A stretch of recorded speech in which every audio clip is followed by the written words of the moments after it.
Thank you, Liz. I think it's essential for us all to remember what this bill is about. It's about Congress exercising its constitutional responsibilities to support the troops and protect American national security. And I think for the members of the Armed Services Committee, we are willing to work with anyone to achieve that goal. We are not willing to support a bill that backtracks from the progress that we have begun to make in rebuilding our military, repairing our military, and doing better against some of our peer adversaries. Some of the concerns we have, of course, is that this bill is $17 billion below what the President asked for and $17 billion below what the Senate passed 2 weeks ago by a vote of 86 to 8. Now, that's not just about numbers. It means it cuts hypersonics research, where we're behind the Chinese. It cuts repairs to F-15s that are old and too often have challenges with availability so that they can fly. It cuts training. Item after item is less than the Department of Defense asked for in this bill, and that has real consequences for the men and women who serve. As Liz mentioned, it prevents deployment of low-yield nuclear weapon. This was a debate we had last year. We had votes on it last year. This is a decision that has been endorsed by all of the NATO countries. So we are always hearing about standing up to the Russians. Well, here's a decision NATO, each of the countries in NATO has made to stand up to the Russian doctrine and low-yield weapons, and unfortunately the House Democrats want to backtrack from that decision. Bringing prisoners from Gitmo has been an issue that we have agreed upon for 10 years. This bill is different. Tying the President's hands as far as supporting border operations, this bill is different. So those are the concerns coming out of committee. But unfortunately now with the Rules Committee action, they are self-executing an amendment that has had no debate. Includes mandatory spending without offsets, includes a whole variety of things like family leave that doesn't have anything to do with the Department of Defense. It's an obvious attempt to try to attract votes on the other side. I also have to say that for the first time, the Rules Committee is very one-sided in the amendments it makes in order. Of the 439 amendments made in order, 340 of them are Democratic amendments, 98 are Republican amendments. Generally, it's about 50-50. Of the big substantive debates, 63 are Democrat amendments, 2 are Republican. We've never had a defense authorization bill this one-sided before. Let me just finish with emphasizing this point. It's not about us. It's not about the conflicts within the Democratic caucus. It's about doing the right thing by the troops and protecting American national security. This bill doesn't get there, but we stand ready to work with anyone who wants to get there and advance our national security interests. I want to thank Mac Thornberry for his leadership and the entire Armed Services Committee on the Republican side for their continued leadership to try to make sure that our Defense Department has the tools that they need so our men and women in uniform can train safely and be able to defend our national defense in a safe and effective manner.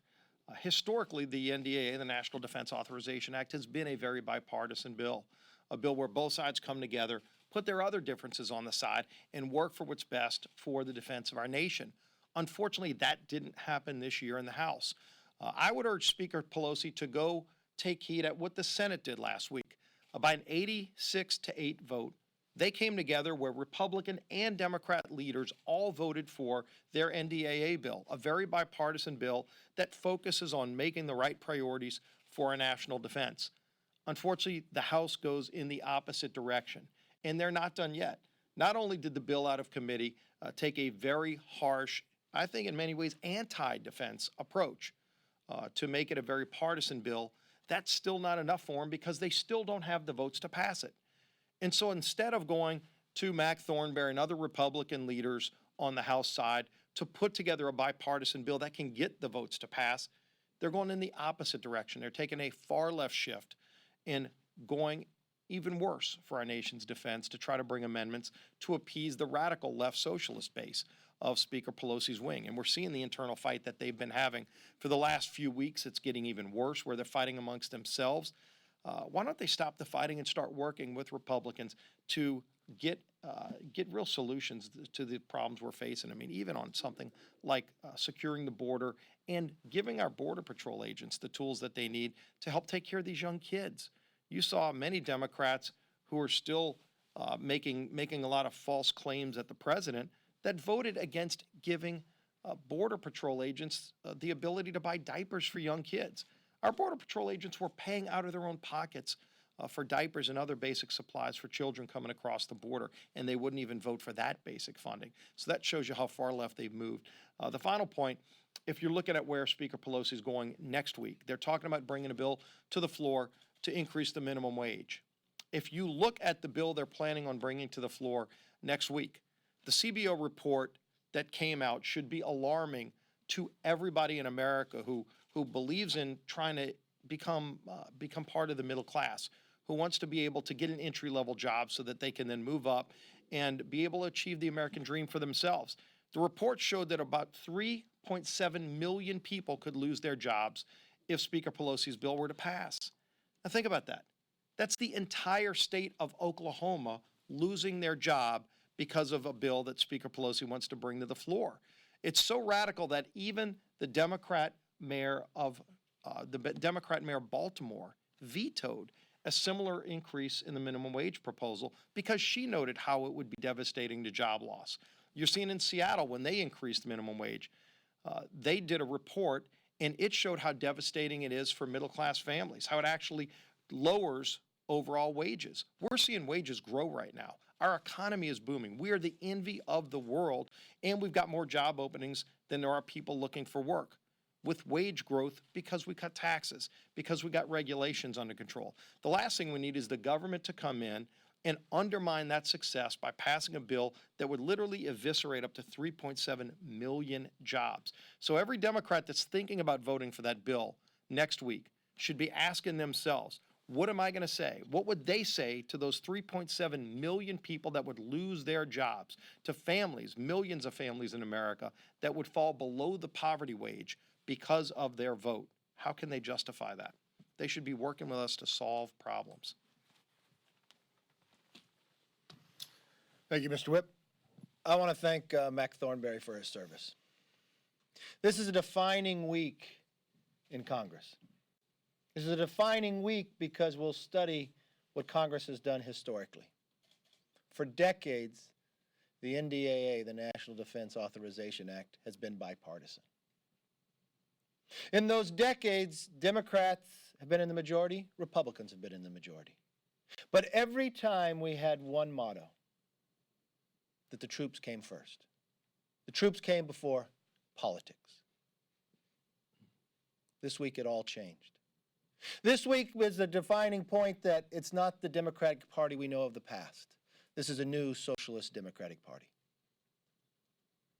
You listen to Mac Thornberry walk you through the agreements that were made prior.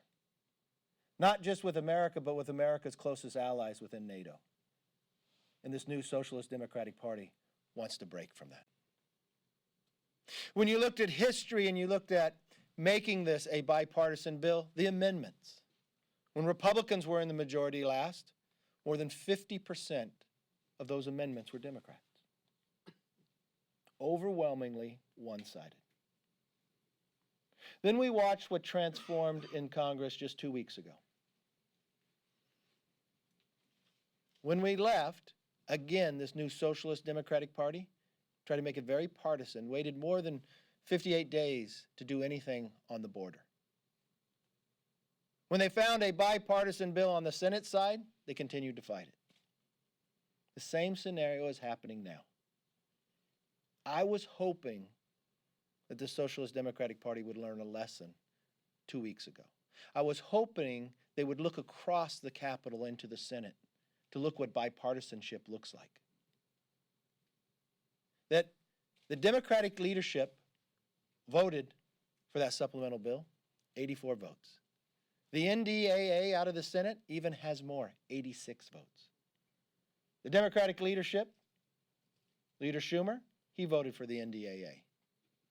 They found the way to keep the tradition of this country, that you do not bring politics into the national defense. Only this Congress can do that. But there is an opportunity to change. There is a moment in time before this week ends that we put the troops before politics. I do not think there'll be any Republican voting for the NDAA as it shows today. But if they were to bring the Senate bill up onto this House floor, you would find a large bipartisan vote, just as the Senate found. Speaker Pelosi should not waste our time, but more importantly, should not destroy the reputation that this Congress has made when it comes to the NDAA.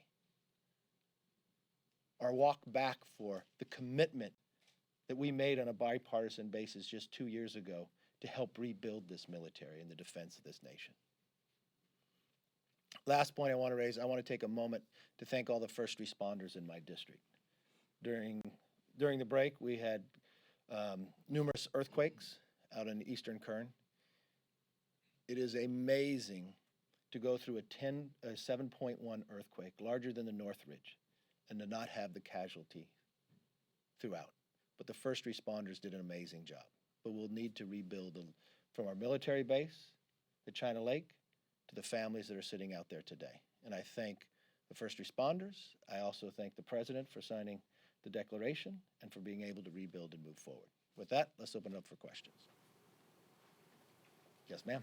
Yeah, where do you think the USMCA is at, and do you think it can be passed this year? I think if the USMCA comes to the floor, it will pass. That all hinges on the Speaker. It would be important to pass this before we left for the August break. It would make America stronger with every statistic that you see. It will make us stronger in our negotiations with China. It is needed, and I think there's great support on all sides. I know there's a working group, but the working group should come to some solutions now so we can get this done in the next 2 weeks. Yes, ma'am. Do you think the Secretary of Labor, Alex Acosta, should resign?